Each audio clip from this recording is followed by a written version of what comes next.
thought we were. Hi, everyone, and welcome to another episode of B2B Live, where I interview guests, leaders in their industry who are not only revolutionizing their industry, but who are making a huge transformative difference. Now, today's guest, her name is Kimberly. She is the founder, the owner of Star Students. She was an educator, and guess what? We're learning all things educational excellence and educational leadership. And it's not just for you, entrepreneurs. Yes, you. I'm talking to all of you out there that will be tuning in or who's watching the replay right now. It is for you and, more importantly, your children, the next generation. How are we going to lead them? I can't wait to get into this. You guys will absolutely adore and love it. Hi, Kimberly. How are you? I am very well. Thank you for asking.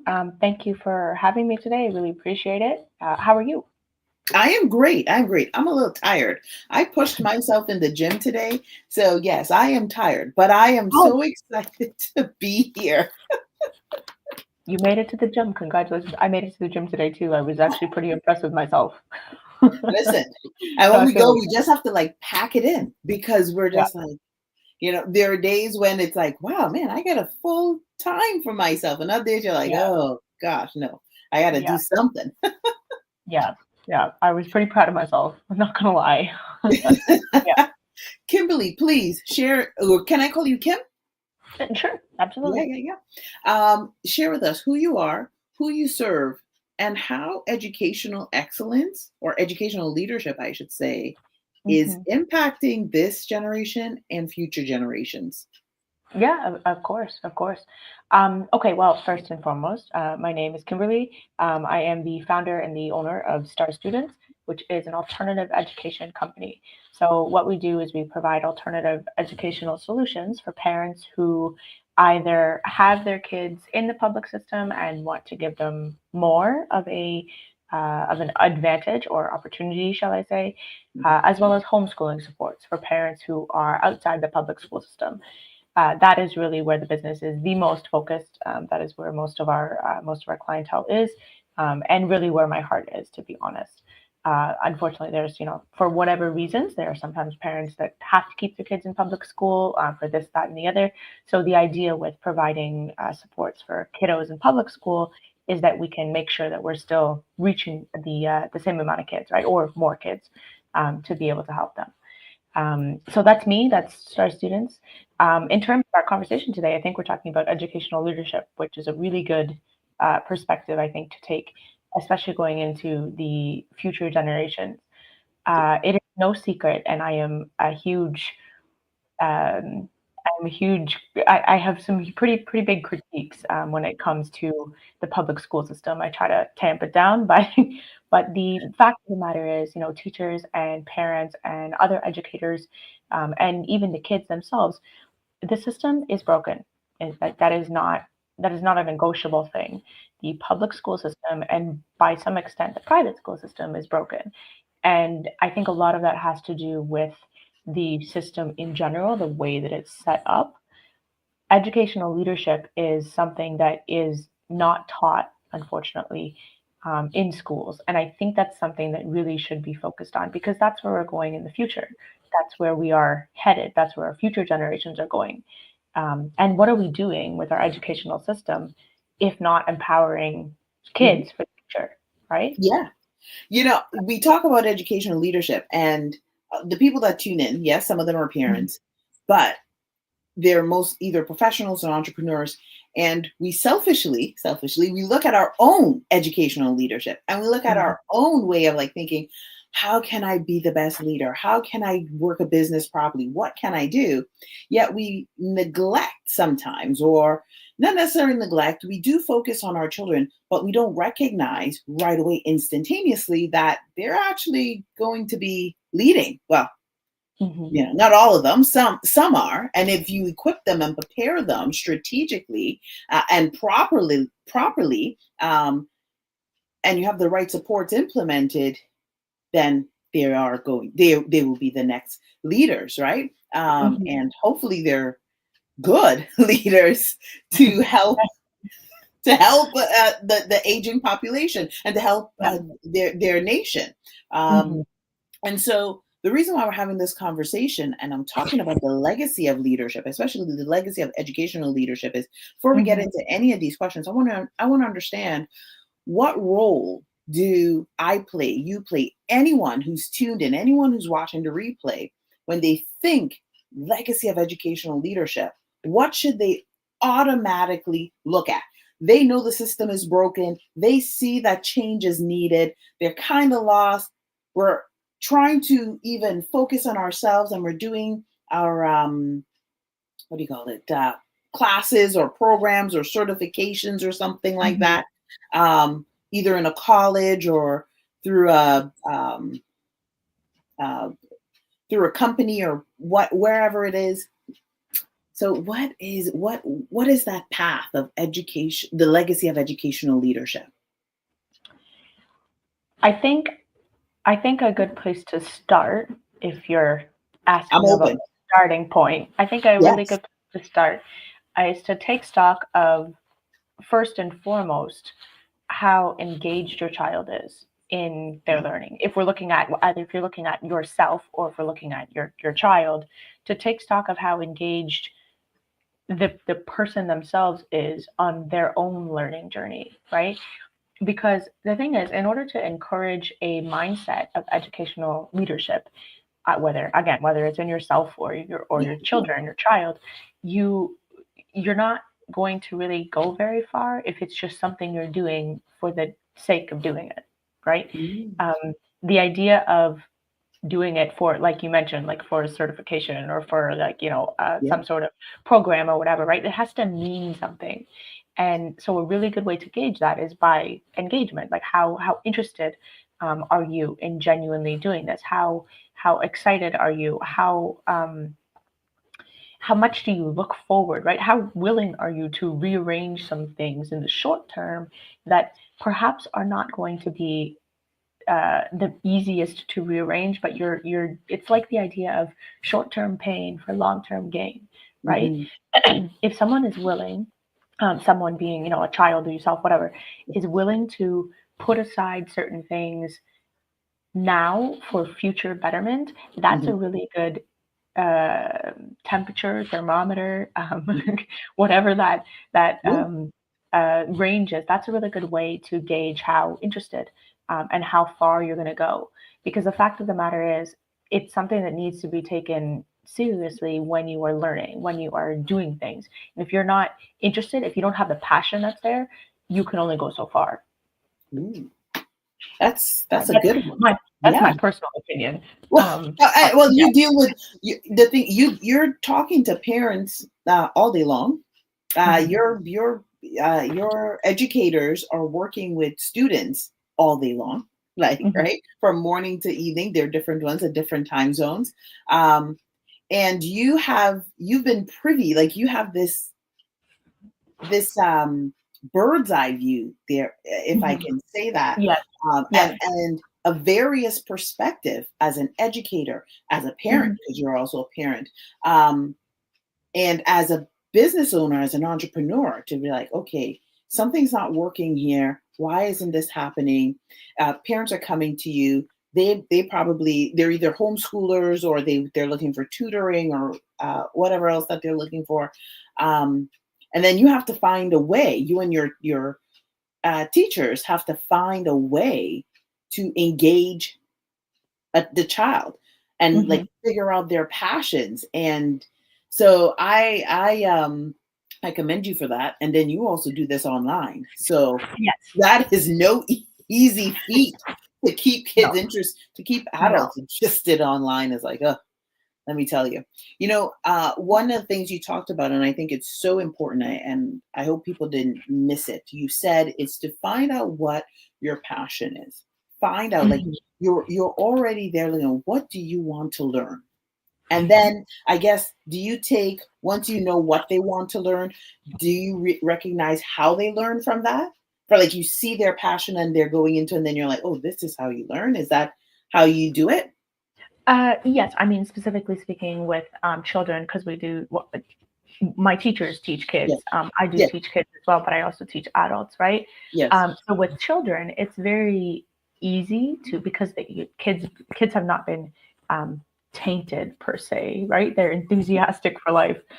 Sometimes so enthusiastic that it can be that's why we have kids that are Yeah. diagnosed with ADHD and things like, because they're just so excited. They have such a passion for life. So with children, it's really easy to pinpoint what they're interested in. Mhm. You just ask a kid what they're interested in. They will talk to you. For most kids, will Yeah. talk to you, because they're excited. And it's the idea of taking that and molding the standards or the way of learning to Yeah. the child, right? Rather than the other way around, where you take the child and you mold them to the curriculum, to Mm. whatever standards you're upholding your child to, right? Wherever you are in the world. And this is something that I see a lot of stress about, with parents in particular, right? Oh, my child is behind. My child is not doing well. Like, who decided? Those are arbitrary standards of what we decided was supposed to be the case for students of this age, and kids of this age are supposed to be doing all of these things, right? And they're supposed to be meeting these standards. So the idea with, I think, finding the passion of a child, is you can then lock in on what it is that they want to learn about, and you can make that the focal point of what they're of the rest of the things that they're learning. Say, for example, let me give you an example. If a child is very interested, I have a child who's very interested in marine biology, right? So we can take that interest in marine biology, and he wants to know everything about everything to do with the ocean, right? I don't blame him. I mean, I'm personally not going scuba diving, but he wants to know everything there is about the ocean, right? That's a boundless, like, there is so much to learn just in terms of content. But when you take that idea and that passion of his, and instead of saying, oh, well, we don't actually need to be doing that because it's math time now. Well, why don't you focus it around, how deep the ocean is, or certain parts of this? Like, there are ways to learn about measurement. There's ways to learn about area and perimeter and volume, and like all of these things that are the standards of the curriculum that you can take and you can mold to the child themselves, right? And so allowing them to do that, you're allowing that child, parents underestimate this and teachers underestimate this, I think, big time. You're allowing that child a sense of voice and a sense of agency in their learning. And that right there is another, I think, that's the step after, uh, um, the passion, right? After you find the passion, then you allow them the agency. And that's the next step on the pathway to educational leadership, because now they have a voice, they know where they're going. They have a guide, they've guided parameters of what it is that they're learning and what it is that they're doing. And that gives them a sense of, for lack of a better word, that gives them a sense of power, right? And children are, in for the most part in this world, they don't have a lot of power, they don't have a lot of agency. That makes them feel good, right? And Mhm. they really want to learn more, they want to keep going. Yeah. Um, wow. I like how you explained it so simply Sorry, because it's I so get true. really excited when I talk about this stuff. My Well, this apologies. is a good thing. That means we're going to have a good day. It's going to be a good day. Um, Yeah. and when we're talking about legacy, we're looking long term. And I don't want to get into that question just yet, but I do want to touch on that. Like, we're thinking long term. And you did mention when you were doing your little introduction there a bit and explaining a bit, you mentioned that the involvement as well as the Mm, parents that is attached to the educational like that legacy, right? The mhm, educational legacy, the educational excellence and mhm, leadership. How does that how does the parent, how does me as a parent, I'm an entrepreneur, I'm doing my thing. I'm like thinking to myself, okay, well, my daughter doesn't go public school or like to think she's homeschooled, but there's many because I was there in the beginning, and I sent her off to school very young, 2.5, right, to mhm. the Oh my goodness. Montessori school. Yeah, because I was like, you know what, you want to talk and write up on my walls? That's great. Go into school. Maybe that's horrible. I don't know, but so I sent her. but I was of the mindset at that time, like thinking, okay, when you go to school, you're going to learn the ABCs, you're going to do the one, two, threes, even though she did it at home and she knew it at home and she understood it and she could have read words at that time. And so I was like, great, let me hand you off to a professional because I didn't think I was a professional. Um, Mhm. at that time and as I started to do more and more research and I started to invest more and more time and I was paying attention to the different things and obviously paying attention to what was happening in the system, I was like, this doesn't really work for me, um, because how she is and how she thinks, it's like the entrepreneur. So Mm. I could see her failing a lot of classes even though she knew a lot of the work. Ah, Yeah, yeah. and I got that from some of the teachers. Like in one area, she would be not new, like she'll be outside and doing different things, and she would be highly successful at it. And she still is like a great at what she does. Like there's no question, there's no doubt, there's that. But then she would get in the classroom and she would just like shut down and they would say, she doesn't understand this. I'm like, what do you mean she doesn't understand this? This doesn't make sense to me. She's doing Mhm. this here and here, like, but so that was a learning process for us anyways. So for parents who are tuning in, who are busy and they're professionals or they are entrepreneurs and they're thinking, you know what, I want my child to succeed, I want them to have a good life, um, I'm going to give them the best education that I can because we grew up in a particular mindset, right? Our Mhm. generation did. Of Uh, course, yeah. how can they do that? How can they start now shifting this mindset to this legacy mindset of educational leadership, which starts with them? I know it's a loaded question. I'm No, sorry. I just no, that's quite all right. That's quite all right. I think, no, I know from what I have seen that Mm, the the happiest and the most well-adjusted children, regardless of what their parents do for a career, regardless of if they are publicly schooled or mhm. homeschooled. I mean, I will always tell you homeschooling is better, but Yeah. that's neither here nor there at this point. Parents who take initiative to be involved with their children, regardless of whether that is, again, regardless of the schooling environment, parents who take initiative and parents who show up for their kids in their educational experience, those children do far better Yeah. than parents who do not show up, right? Mhm. Now, this can get tricky because actually I'm speaking from personal experience at the moment. This Mhm. can get tricky because what do you do when a child refuses to do something, right? Mhm. We don't often see that, but sometimes we do. We'll have a little resistance with things that a child is not necessarily as proficient at, right? Mhm. For example, reading or writing or math, right? I'm just listing off the big ones.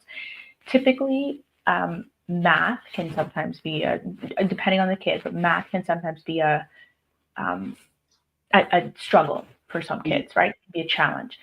Same thing with reading and writing. But regardless of what it is, and this is a question I get often is, well, I don't want to force my kid to do something that they don't like.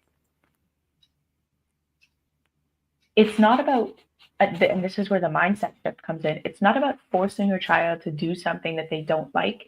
It's about putting boundaries in place for your child and working with your child. And some people would call me crazy for this. Our generation would be like, what are you talking about? Yeah. Negotiating with your child? What? Yeah. They just do as I say, right? Which, yes, they should. But children are also worthy of respect. And if you're going to give your child agency and allow them to develop their own voice, you as a parent have to model that too, right? So, I mean, you have to take a couple factors into consideration, age and age appropriateness and all that stuff. But if you're talking about a school age child who is resisting, let's say, writing or reading, for example, okay, well, the fact of the matter is, sweetheart, you need to learn to read and write. You can't just be illiterate. Like that's not going to work. I don't care how much AI is going to Yeah. develop. The future is coming. You need to be able to read and write. That is Yeah. important. And you need to be able to do basic math, right? You have to understand these concepts and you have to be able to do that. So it's not about forcing your child to do that. It's about explaining the importance of that to your child and saying, okay, so how can we work together to make this happen? You would be you would be amazed at how many kids will, oh, mom and dad are on my side. Yeah. Okay, right? It takes the defensiveness away. It takes the idea of like this is my fault or something is wrong with me, Yeah. right? That's another thing that we see, especially with publicly schooled kids or kids that are Mhm. coming out of public school, is that idea of competition, right? Mhm. Because oh, I should be here. You Mhm. okay, sure, you should be. If you're not, okay, let's get you there, right? Mhm. It's not about a competition. It's about how are you learning Yeah. and how can we make it fun and enjoyable for you so that you actually want to get there, right? Um, there's an age old adage that says that you win more flies with honey than you do with Yeah. Yeah. vinegar. And Yeah. that is so true. Like, I hate to sound cliche, but it is so true It's true. Yes. when it comes to education, when it comes to motivation, and when it comes to kids. There's a certain age when discipline has to come in terms of like discipline for your child, right? Like Yeah. teaching your child how to be disciplined. Mhm. But until you get to that point where you can teach your child to discipline themselves, I'm going to sit down and do this because that's what I need to do. Yeah. Motivation is key. And you do Mhm. that much better with honey than you Yes. do with sugar, right? 100%. Um, so you have to kind of take that on a case by case basis. But that is something that I really focus on, and that our teachers at Star Students really focus on, is that motivation piece, to get them started on that realm, right? Mhm. For the parents, if the kids see that from their parents, that's going to just encourage them more, right? Awesome. I agree wholeheartedly. I use that same um old adage term with you get more honey with bees, like you attract more Yeah, with honey, right? yeah. And I like when I used to say that, it was with how we were speaking. So kids Oh, go through that yeah, very true. time. They're not sure, am I speaking too loud, or they say something, they don't Uh, know if it sounds whichever way. And I was like, whoa, you got to watch how you got to watch your mhm, words. You got to watch how you're speaking. You got to watch your tone. mhm. And it wasn't a bad thing or anything. I just said, speak sweetly Oh, when you speak. Not, yeah. and it's not speaking. I want people to understand when we're saying this. It isn't to make people like, you're not training children to subdue their emotions or what's going on, right? Mhm, They just need discipline, and they have to understand that when you're speaking or talking or doing any work, there's a certain discipline that we all need to learn. It mhm. just is. That's how it is. I can't come on here and speaking aggressively and angrily. Nobody would tune in. Nobody would want to be on, Yeah. There's a right? certain Like, there's effective communication there's methods, that's right? right. Yeah. And I love how you pointed that out. It's not about subduing your emotions. It's about expressing them effectively. Mhm. And sometimes that might hurt other people's feelings a little bit, but it's the idea of, like you said, you want to watch your tone, you want to watch, how you're communicating. Yes. Because I believe, and so again, some people might call me crazy for this, but I believe that there's a way to communicate everything respectfully, Yeah. regardless of how hurtful the content may seem to be of whatever person is saying. There's a way to communicate it effectively and respectfully, so that even if the content is not pleasing, you're not Yeah. disrespecting the person, right? A hundred um, percent. Mm-hmm. and that is a really big piece of, I think, educational leadership outside of a public school setting, because 100%. that's something that parents themselves can model, right? Right. Speaking for myself, I learned some not effective communication strategies, but some effective communication strategies from watching my parents interact, right? And from watching how they interacted. And when you have to consider, when you're growing up as a child, your parents are the first people that you learn from, regardless Yes. of whether they go to public school or they're homeschooled. Parents are a huge, huge piece of a child's life. And the way that you communicate to your child, to your partner, your spouse, who like to your family members that may be Mm-hmm. living with you or not living with you, right? Children are watching. Like, there's a reason that they say children are sponges, because they are. They They see watch everything. everything, Yeah. right? You have to be able to model effectively all of those pieces. And I really think that comes into the piece of educational leadership. Educational leadership is more than just how do I get my child to learn academically. Yeah, I agree. There's so And many other pieces to it. you went right into the our first topic, which is really great. I like it. It's called the power of leading by example.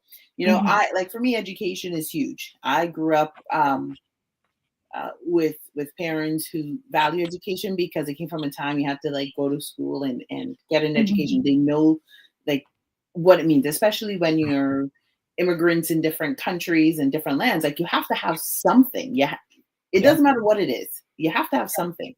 Yeah. Um, and so for me personally, like, I love reading.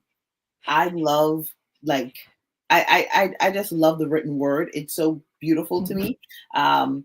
And I love learning as well. So I don't learn for the sake of learning. I'm not taking classes or courses or something like that, or a master's degree in anything just for the sake of doing it. It all has, I'm very intentional in why Mm-hmm. I'm doing it.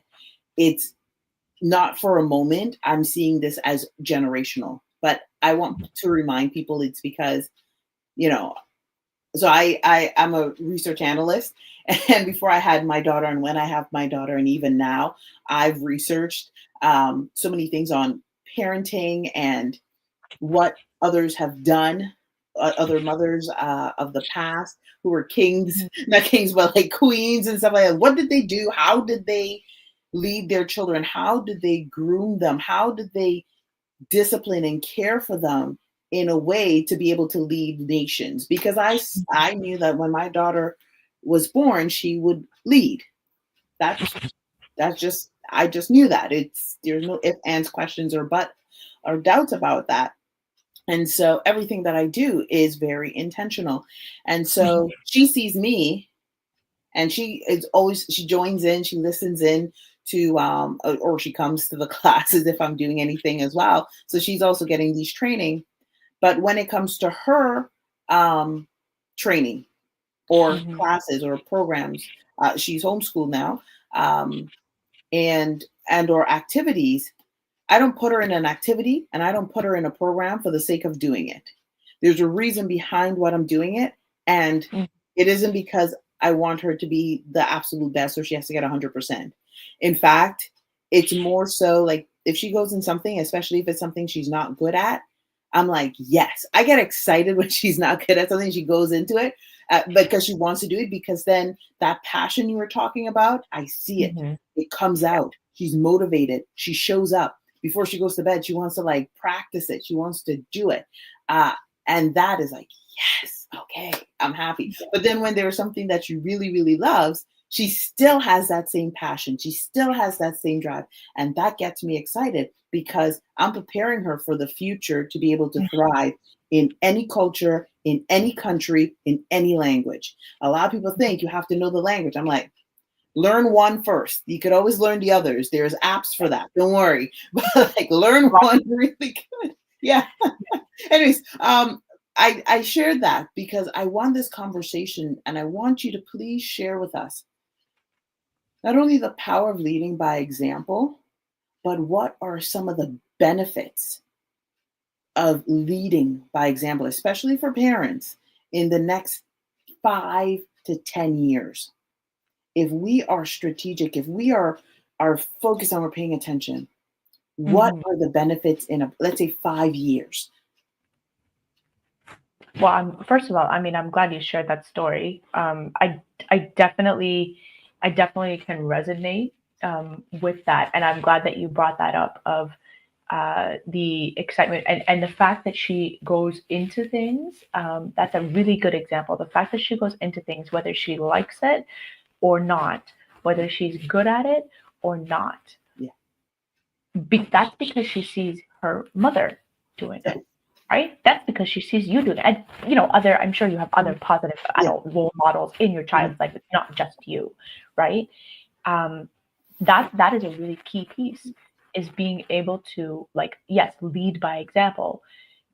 But other than that, when your child, like, that is a huge ripple effect. When your child sees you leading by example, they're going to want to copy you. right? They're going to want to keep doing it. And once you have that, once you've found the passion, right? And once you've allowed them to develop their agency, then comes in the next piece of discipline. And I really think that, like, self discipline, right? Motivation is not always there. No. Discipline is what flips the switch of motivation or not. Mhm. Um, and that is a super key piece. And speaking from that perspective of where that's going in the next, 5 to 10 years, for the benefits to parents, listen, I'm going to be frank here. I deal with a variety of children across a variety of spectrums. My teachers deal with a variety of children across a variety of spectrums and cultures and countries and home environments. It is absolutely unmistakable, the children that have strong leadership in their household versus the children that do not. Mm. And the parents who, whether they're currently working with us or they've worked with us in the past, the parents who take an approach, regardless of the home situation, they take an approach of, how do we get better, like the parents themselves as well as the children themselves. The parents who have a growth mindset of, hey, I'm not perfect, but like I'm trying and I'm doing, if I've got my child's best interest at heart, how do I make sure that I'm doing things, I'm not going to say the right way because there's a variety of right ways because every family is different, but how do I make sure that I'm doing things so that my child is set up as a successful individual, as a passionate and caring and loving and self-disciplined individual? That's the benefit of teaching your children educational educational leadership and educational advocacy, right? Mhm. Because they grow up and they advance, right? And they grow up whether they're below 7 or above 7, right? People say that, below 7 they're gonna just like, they've learned all they're gonna learn, or something like 50% of what they're gonna learn.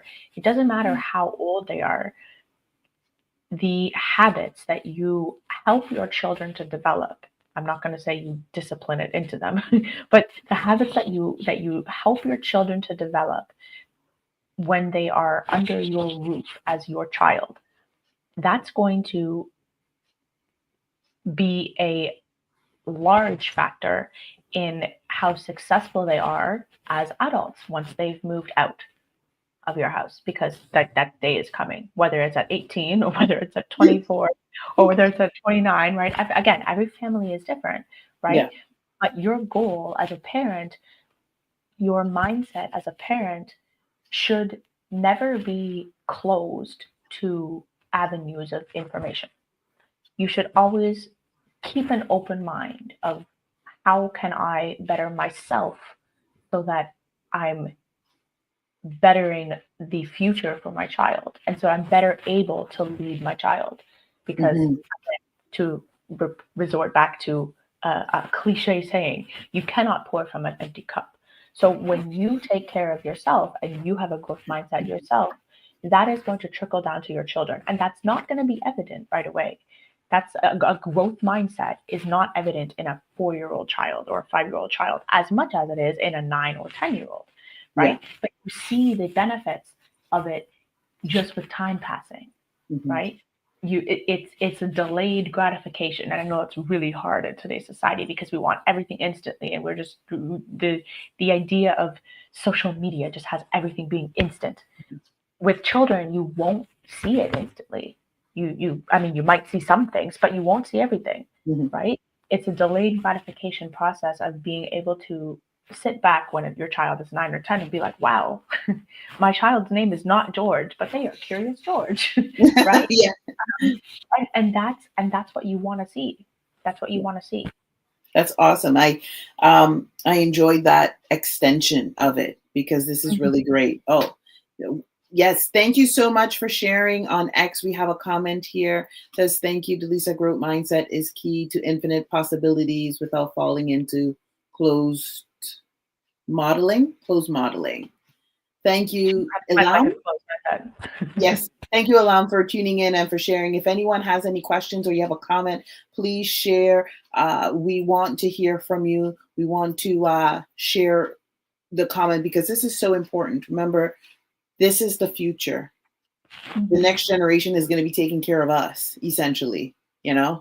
So we want to make sure that we implement and instill in them um, the right educational values, and we want to leave a legacy, a lasting legacy, so that future generations beyond the next generation will be able to thrive.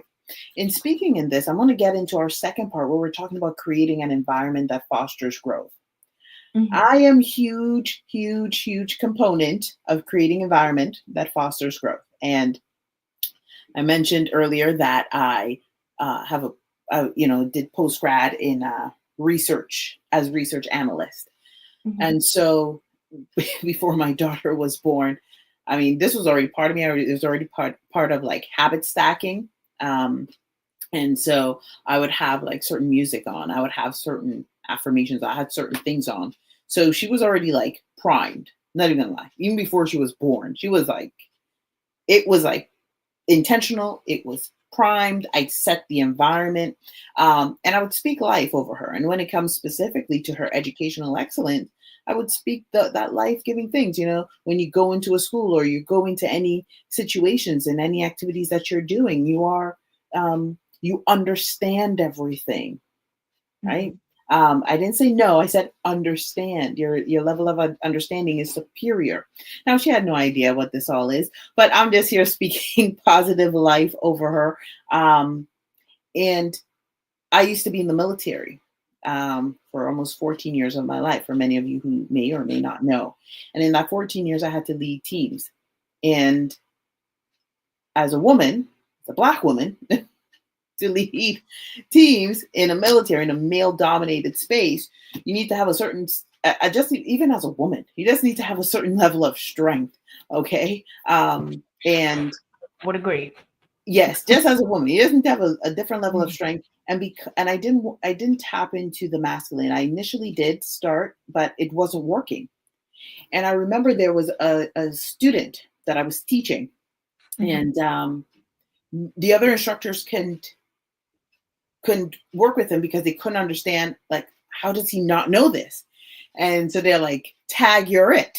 And I don't know if anybody's ever had tag, you're it, but and so now I didn't want to feel like, I was like, oh my gosh, like, what am I going to do? And I remember I was racking. I had sleepless nights because it was the first time that happened. I was in my late 20s at the time, late 20s, early 30s.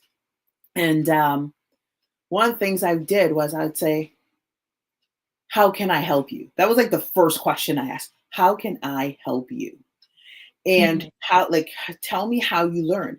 And this boy, he was studying engineering at the time, to do engineering like at one of the universities. And so it wasn't that he didn't know how to read and write or anything. It was for whatever reason, the understanding piece wasn't sticking.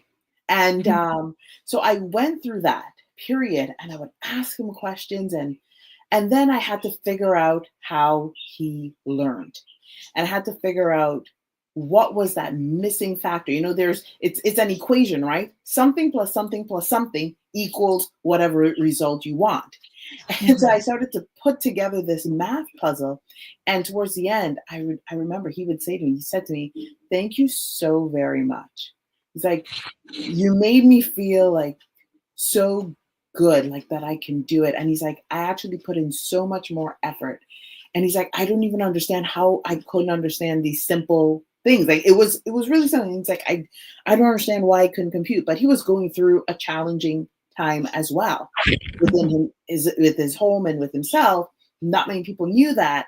And so that stunted um him like receiving the training and receiving certain information. And Mhm. he just needed like a space where someone can hold that space of like saying, okay, we got this. What do you need? How are we going to do this? This is a step-by-step plan. Anyways, Mhm. I wanted to share that because sometimes we're so quick to diagnose something as Mhm. parents or as people and say, this is wrong or that's wrong or you need this or you need that. And we have all these different solutions, right? And really, it's the environment. It could just be something as simple as what environment, how are we supporting or holding the space for someone? And people don't know how to hold a space. So, my question to you after all of that is how do you create a space for the children when they come in so that it fosters growth and enthusiasm and a love for learning? And then when you're coaching the parents, because you coach parents who Mhm. eventually like comes in and sends their kids there, how do you help them create an environment that fosters growth and learning to hold the space for their kids?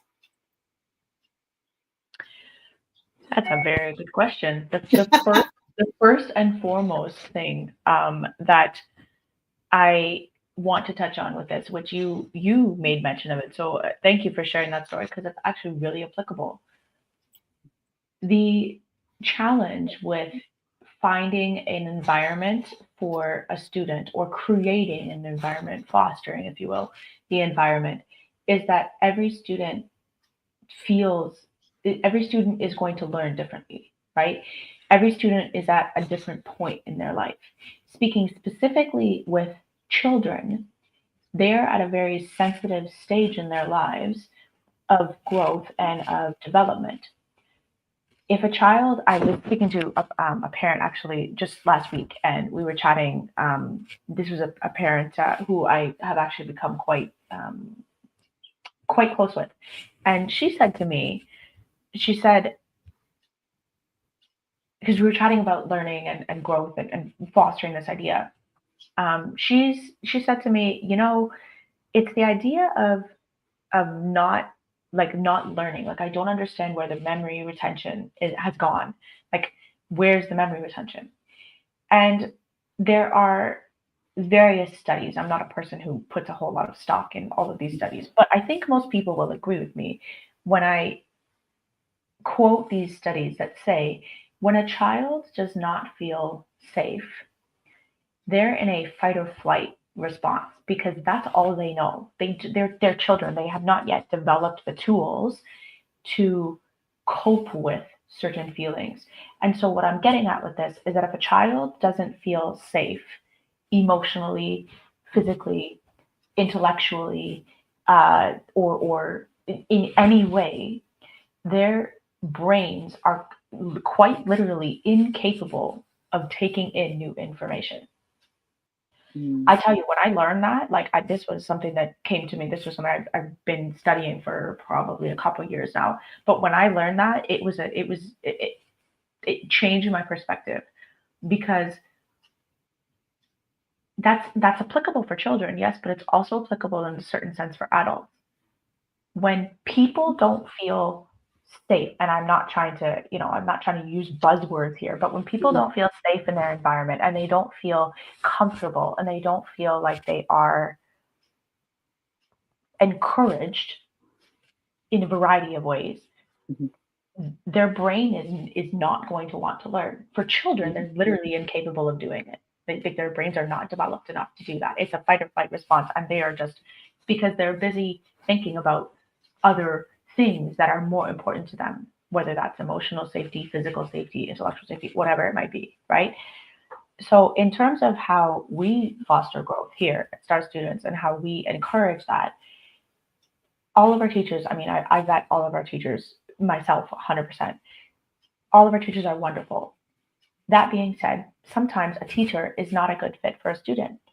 That's not to do with the teacher, that's not to do with the student. Sometimes things just don't vibe. mhm, Sometimes things just don't click. Sometimes a student does better with a certain gender of teacher than another, right? We always like to offer our students options. I always do that when we're setting up new students. We always offer them an option of, a preference if they have a preference for a certain, male or female teacher, and then we go from there, right?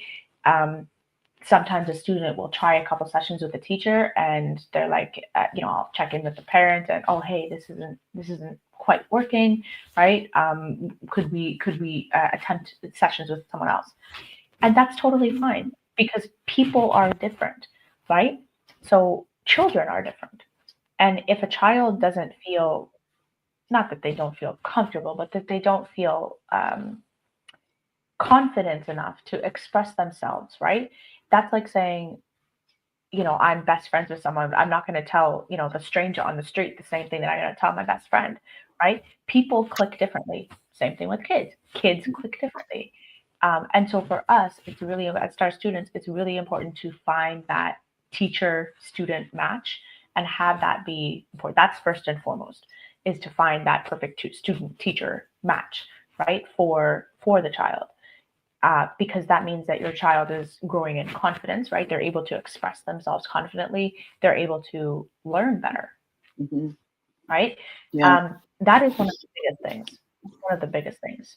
And then the rest is kind of, it takes care of itself because of the way that we teach, the methods that we use to teach. In terms of fostering inquiry-based learning, and really encouraging the idea of following their passions. Don't worry about the curriculum. The teachers will take the standards and mold them to the child. Just worry about what you're interested in, and we'll take care of the rest. Thank you so much for sharing that. As we're starting to wrap up, Of course. Ilham, thank you so much for your question, because this question actually taps into our third part, which is aligning values and education with long-term goals. And I genuinely appreciate this.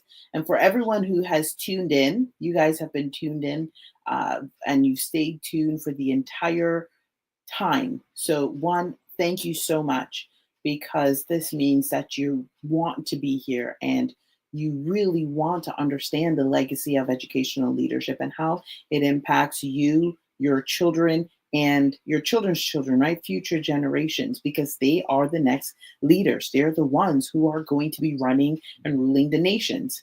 Well, you would want that. So, Elam writes, what could be our gift to future generations as parents in this digital age? I think this is a very good question. That's is that something you're looking to me to answer? Yeah, of course. Okay, all right. Well, I wasn't sure. I mean, you've got some good opinions too. I know we're kind of on the same page. We are very much on the same page in terms of schooling, and whatnot. What should be our gift to future generations as parents in this digital age? This is something that's always very touchy, particularly being an online education company, right? Um, People kind of say, "Oh, online education," and they immediately go to like what the public school system did in the past like 4 years now, with online education, right? I think one of the biggest gifts as a parent that you can give to your child is digital literacy. That is one thing that being an online education company, we really stress, because it doesn't matter how naturally, let's say, you want to live. And I have done this. I have lived off grid. I have been in the backwoods. I have done all of those things, not quite all of them, Yeah. not quite all of them, but I have done most of those things. No matter how naturally you want to live life, the internet is not going anywhere. The digital age is not going anywhere. Something that I say to parents all the time, and I've not yet had one parent disagree with me, it is far more important to teach your child how to manage the internet and how to manage this age of artificial intelligence and how to do things more effectively, and teach your child to work smarter, not harder. Because wouldn't you rather that they learn how to take advantage of that rather than them being taken advantage of because they don't know any better? Mm-hmm. It's the difference between you using the internet versus the internet using you, right? Yes, Um, yes. and I mean, I say the internet, but I mean, Mm-hmm. speaking of a broader digital age, that as well, right? I'm Mm-hmm. not saying give your 6-year-old child a cell phone and an iPad. not what I'm saying at all. But teaching responsible digital literacy usage is so, so important. That involves boundaries. That might involve, like some discussions, but it is so important because until Armageddon or World War III or whatever, and even probably then, the internet's Yeah, not going anywhere, right? it's not going You anywhere. you might as well take advantage of the opportunities that are there and help your children take advantage of the opportunities that are there than shutting them off to it. I agree. I agree That's my 100%. Yeah. Especially when it comes to, like, we didn't grow up with cell phones and opinion. iPads, and like we still had the rotary phone, right? And you're still Yeah, lucky because like if you could get a phone, you could walk like with the long yeah, cord and with a long, anyways. yep, Yeah, yeah. yeah, yeah. Then you were happy, like you're like, yes, like we got a fancy phone. Um, but now there's so many apps available and so many like there's this massive connection online, and Mhm, safety isn't just okay, when you walk outside you got to be safe. Now it's mental safety you have to think mhm, about, and yeah, emotional safety that you have to think mhm. about and actually prepare. So many, like our time, it was stranger danger, right? Right, right. That's And what. strangers are no longer just outside your door. They're That's also right. in your bedroom. They're wherever your technology is, Wherever your technology, they're right? right in your home. So Mhm, and if they're playing a game, maybe they're playing with family members in a different country or down the street or cousin or something, whatever games they're playing, I don't know. mhm, You don't know if especially if it's over the internet. You don't know who can hop in or out and start mhm. talking to them or whatever. So you have to be so clear, um, and you have to set those boundaries Yes, and create the absolutely. trust. One of the things, and you alluded to it, but I know you didn't go much in depth with it. You got to create this trust when it comes with your children. And the trust isn't just them saying, oh, I was on the game today and I was there, I did my 30 minutes or whatever. It goes even more deeper. It's like, wow, what did you learn to do? Like, what did you learn on there? I don't know, whatever Mhm. game it is, right? And then Right. they tell you whatever, oh, I didn't really learn anything. I was just, or maybe they upgraded the app, or my cousin John was being really mean, and, or so, I don't know, like that, that aspect of them communicating to you Mhm, what's going on helps you to know what's going on in their world. So if your child is going out to a school every day, it doesn't matter if it's private, public, micro, whatever, they're going somewhere to an activity. You're not with them for an hour. You're not with them for 3 hours, 8 hours, whatever it is. You have to trust within yourself that you have prepared them and equipped them enough to be able to stand when they go out there. And mhm. whatever they can go out there, that they will communicate to you, today I was bullied. Today I was mean to somebody. And that means that if they have to tell you that they were mean to somebody, parents, you gotta recognize and support your kids and help them out, especially if they are the ones that's bullying somebody. Mhm, It's important. You have to be able to help them, right? mhm, Um, and so they get on the digital device, whatever it is, they can have that same open communication. And of course, different ages and different ranges. Teenagers is very different from a 10-year-old or and so on. But it's the same basic, simple concept. mhm. And so fostering that trust factor, and I know you touched on it, you didn't go much into it, is so, so key. So they know that they could come to you with anything, because too many of them are being groomed, especially in this digital age, and they're not equipped to stand. They're not prepared to stand up for themselves. They don't know how to walk away when they're faced. Like they're like deer in headlights. Mhm. Back in Yeah, the day, you see deer in headlights. They're literally like deer in headlights when something happens. They're frozen. They don't know because they're not equipped. And right. yeah, we have to be equipped. They're gonna fight with their friend online. Let them. They should come to you and be like, "Oh, this happened. I'm not sure why." Doesn't matter if it's good, bad, whatever. Hear them out. Listen to what's going on. Of course, Mhm. you gotta do the other pieces too, because that comes with the territory, right? Um, but listen first and figure it out and guide them through that. And if they need help, get them the help right away. Don't delay it. Don't Mhm. pamper it. Don't baby it. Don't, Mm. because it's gonna fester. It's like a Yeah. like a cut. Anyway, sorry, Yeah. I go on and Yeah. on with these No, things, no, and then that's we gotta you're go. totally 100% right. Yeah. I know that is something that's very important to be able to do. Um, that's something that I think a lot of people miss, is that idea of guiding your children through it, right? Mm, Sometimes that means that things are uncomfortable, and this is something that I am learning too. So by all means, don't like I am not perfect, but this is something that we as parents have to learn, right? Is that mhm. sometimes that means that your kids are going to be uncomfortable.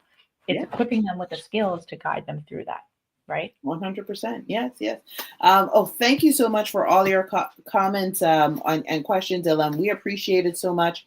And for anyone, if you're watching the replay or even now, if you have a question, please put it in. We'll get to it. She says, I see we can learn more from kids. They seem to embody common sense, consciousness. Yeah. What are our thoughts on that? Yeah, this is a great way to end today's conversation. 100%, 100%. What are Which is your thoughts? Which is why, as a parent, this goes back to talking about a growth mindset. You can learn so much from your kids. Speaking as someone who, from personal experience, man, your kids will teach you things about yourself that you had no idea, like, or that you perhaps just put off. I'll deal with it later. Yeah, well, your kid is going to force you to deal with it now because they are bringing that up in you, Mhm. right? So that's another reason why it's so important to foster a growth mindset as an adult, because just because they're your child doesn't mean you can't learn from them. Yeah, It does 100. not at all, not Yeah. at all. So Ilam, you are I am in agreement with you 100%. That is definitely true. Yes, Definitely true. 100%. And when we're willing to, and when we're open to listen, Mhm. it becomes easier. You know, when my daughter, and I just wanted to share this example so people can kind of understand a bit more, not about me, but like about this whole consciousness part and common sense. I know you got to go. No, no, that's But okay. I'm just watching my son over here on the camera. oh, okay, he's still good. Okay, Oh, okay. no. No, When you he's were good. looking, I thought it was like, oh, you got to go. No, no, Um, no. I'm just making sure he's good. He's good. Good, good. When my daughter Faith wanted to, when she wanted to, with the book, she was 3 years old at the time, and Mhm. she was like, "I'm a superhero doctor." I'm like, "Yeah, that's great." This is the middle of the night, okay, and she couldn't sleep, and she told me about it because when you can't sleep, there's something on your mind. You're worried about Yeah. something. You're thinking about something, right? Mhm.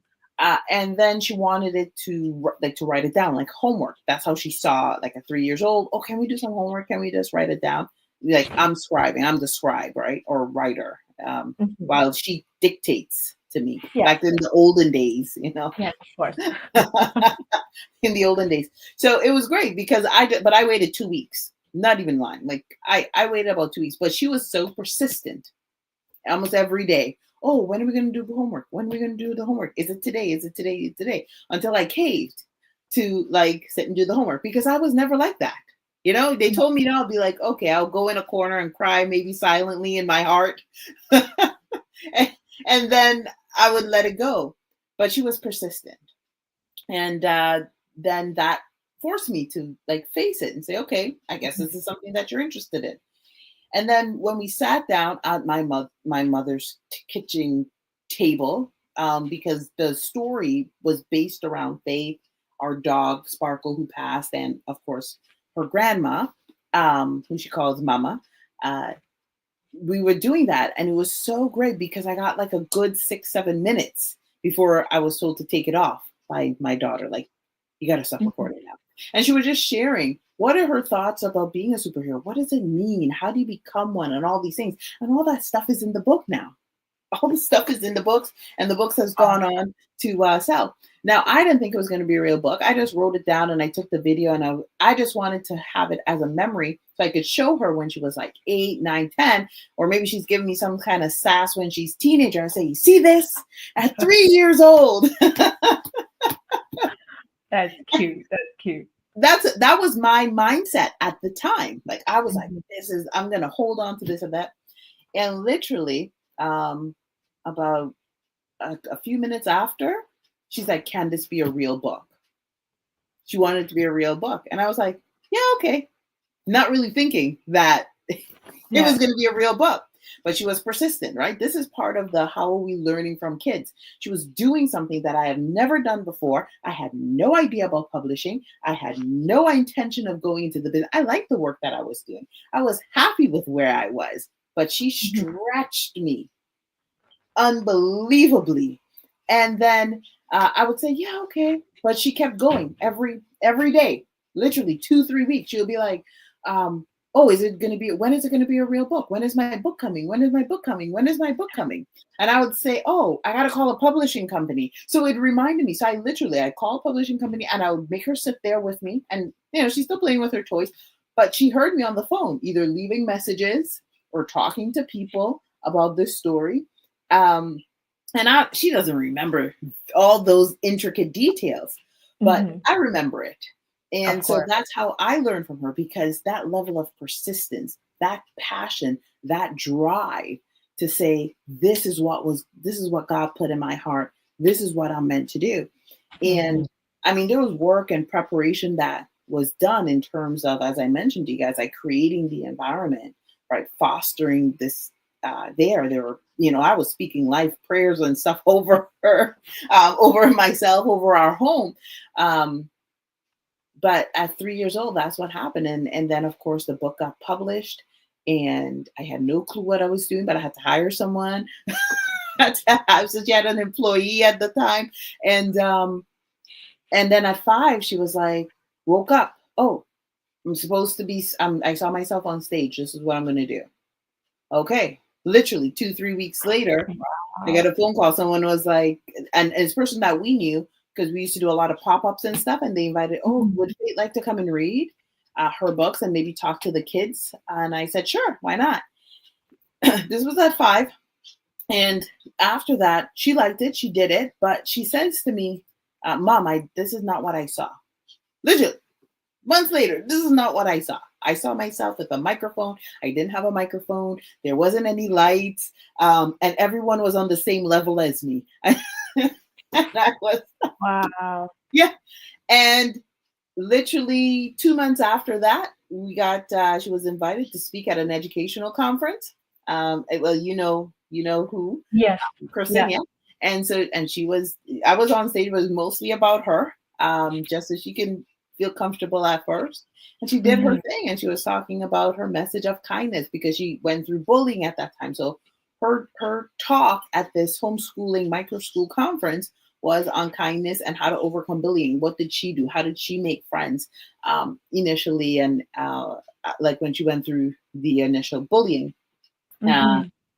and then now she's 7, so she's going on 8. So this is like a pattern, every two Yeah. years I So get as soon a as she dream. needs Yeah, a she's new thing. a new thing. Yeah, now it's Yeah. expanded to same company, same thing, same book, same talking. Now, Mhm. oh mom, you need to, like, why can't I bring my community? Like, what did she say?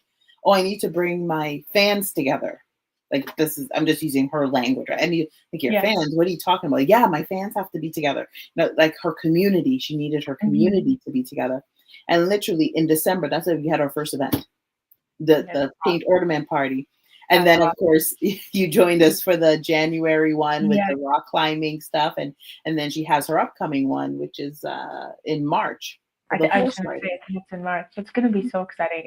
It's honestly amazing. See, and so that is a great example. Your daughter is a great example of what can happen and what is possible and what will be possible in the future, right? As long as you give them those guided parameters under which to grow, they will take it and run with it.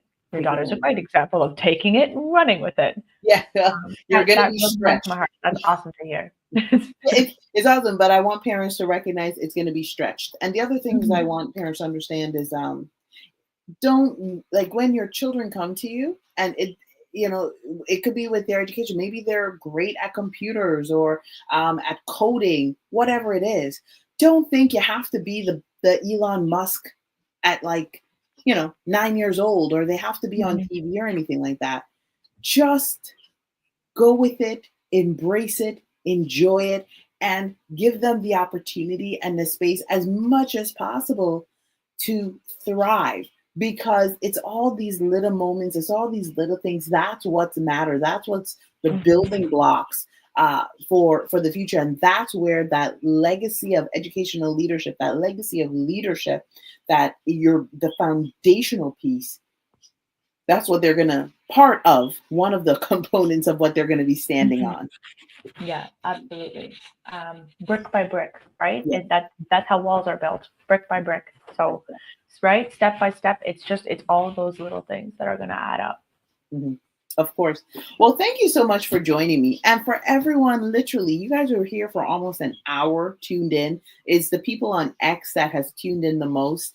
And so I really appreciate you guys because we weren't sure what time we were going to start here today, but that's okay. I'm glad that I'm so happy, Kim, that you were on and for sharing all your insight. Follow Kim at Star Students. She's on all the platforms, Instagram, LinkedIn, Facebook, LinkedIn, Facebook. those are Yeah. like the three big ones. Hmm. Uh, yeah, Follow her along. Ask some questions. She always provides so much great value and service. Her if your kids need support with reading, writing, science, whatever it is, she can help.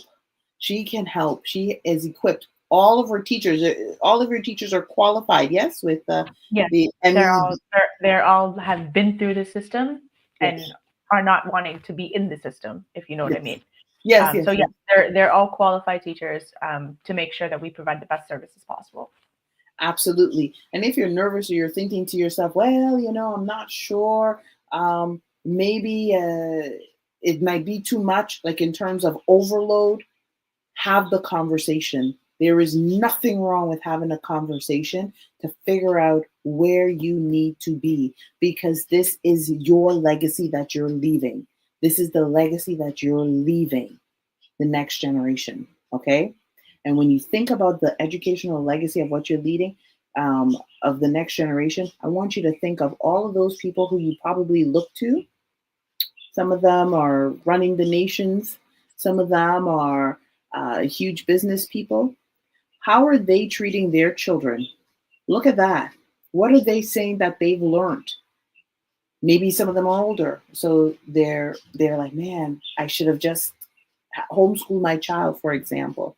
Or if we take a look at, for example, I know that I don't want to say his name, don't get mad at me.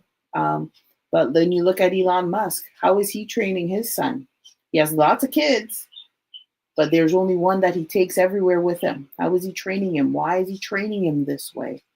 What is it about him? Good, bad, and different. Like, how is he training his son in this critical period? Because the boy is 3, 4. I don't know how old, however old the boy is right now. Hmm. Hmm. When you look at anyone in your nation, in whichever country you're looking at, how are they training their children? What is different? And try to take it and apply it. What's working? There's a formula to it. And then, of course, if you don't know, get on a call with Kim, Star Students, and she will guide you through that. Okay. Thank you so much, Delisa. It has been a pleasure chatting with you. It's been really good to sit down and chat about all these ideas and share some tips and tricks and hopefully some wisdom, Yes. hopefully some new perspectives and some growth mindset ideas with people. So thank you for having me today. Really appreciate it. You're welcome. And have a great day, everyone. See you guys next week for another episode.